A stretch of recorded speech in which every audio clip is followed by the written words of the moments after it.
अभी तक हमने जो बात की वो हमने कंटेंट की तो बात की, लेकिन उसमें हम ज़्यादातर टेक्सचुअल कंटेंट की बात कर रहे थे। टेक्सचुअल कंटेंट तो अपनी जगह इंपॉर्टेंट है, लेकिन हमने जैसे देखा कि अगर लेंथी टेक्सचुअल कंटेंट है तो वो बोरिंग हो जाता है या वो लोगों को डाइजेस्ट इजीली नहीं होता। सो इमेजेस बेसिकली इसी चीज़ के लिए हेल्प करते हैं और इमेजेस से स्टोरी बड़ी आसान हो जाती है। आपने कहावत तो सुनी होगी, a picture is worth 1,000 words.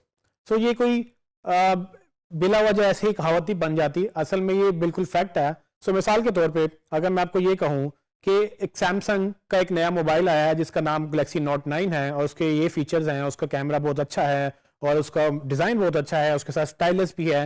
ये सब चीज़ें अगर मैं आपको बोल के बताऊं या लिख के बताऊं, क्या आप उसको अंडरस्टैंड कर लेंगे कि मैं क्या बताना चाह रहा हूं? और अगर इसी तरह से मैं आपको ये बताते बताते साथ में आपको ये फोटो भी दिखा दूं तो आपको कैसा लगेगा? अब आपको ज़्यादा समझ आएगी या पहले आपको ज़्यादा समझ आ रही थी? सो इमेजेस बेसिकली एग्जैक्टली यही हमें हेल्प करते हैं कि अगर आपने किसी कंटेंट को बेहतर करना है तो आप उसके लिए साथ विजुअल कंटेंट भी देते हैं। सो इमेजेस की अल्टीमेट इंपॉर्टेंस तो यही है, लेकिन इमेजेस की इसके अलावा क्या इंपॉर्टेंस हो सकती है? एसईओ में हम इमेजेस को एज अ ट्रैफिक सोर्स भी लेते हैं। सो फॉर एग्जांपल, अगर मुझे नया मोबाइल चूंकि आया है, मुझे उसकी फोटोज देखनी है कि ये लगता कैसा है। मैंने सुना तो बहुत है, दोस्त कहते हैं कि जी बहुत अच्छा फ़ोन है और सबको लेना चाहिए, या वो इसकी तारीफ कर रहे थे, तो मुझे भी इश्तियाक होगा कि मैं भी देखूं कि कौन सा वो मोबाइल फ़ोन है जो बेसिकली इस कदर पॉपुलर है।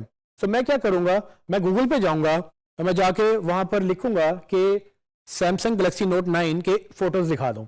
सो गूगल जैसे ही मैं टाइप करूंगा तो आप देखेंगे कि कुछ इस तरह से आपको इमेजेस नजर आ जाएंगे। ये इमेजेस आ कहां से रहे हैं? सो बेसिकली ये इमेजेस आप ही की वेबसाइट से आ रहे हैं, गूगल सिर्फ इनको इंडेक्स करता है आपके लिए। और अगर मैं इसको देखना चाह रहा हूं तो पॉसिबिलिटी है कल मैं इसको खरीदना भी चाहूंगा। सो अगर आप इमेजेस की एसईओ अच्छी करेंगे तो आप भी यहां पर रैंक कर सकते हैं, और जब आप रैंक करेंगे तो पॉसिबिलिटी है कि आप ट्रैफिक गेन कर लेंगे। सो बात वहीं पर वापस आती है कि हम जब कीवर्ड रिसर्च करते हैं तो हमें उसमें यह भी अंदाजा हो जाएगा कि कितने लोग सैमसंग गैलेक्सी नोट 9 ढूंढ रहे हैं और कितने लोग उसकी सिर्फ फोटोज ढूंढ रहे हैं, और फोटोज के बाद वो अपना डिसीजन शायद ले लें। सो हमें ये देखना है कि अगर हम वेबसाइट अपनी इस तरह की है कोई कि जिसमें हमारे इमेजेस का कंटेंट है, तो इमेजेस हमें डालने हैं और उसको प्रॉपर्ली ऑप्टिमाइज भी करना है।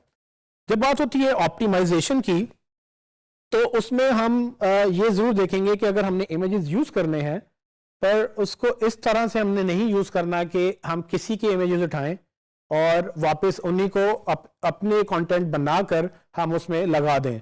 सो होता क्या है कि डिजिटल में कॉपीराइट्स भी आपको देखने पड़ेंगे। आप सिर्फ अपने इमेजेस लगा सकते हैं, आप किसी का इमेज नहीं लगा सकते, क्योंकि वो कॉपीराइट की वायलेशन होती है और कॉपीराइट की वायलेशन आपने नहीं करनी।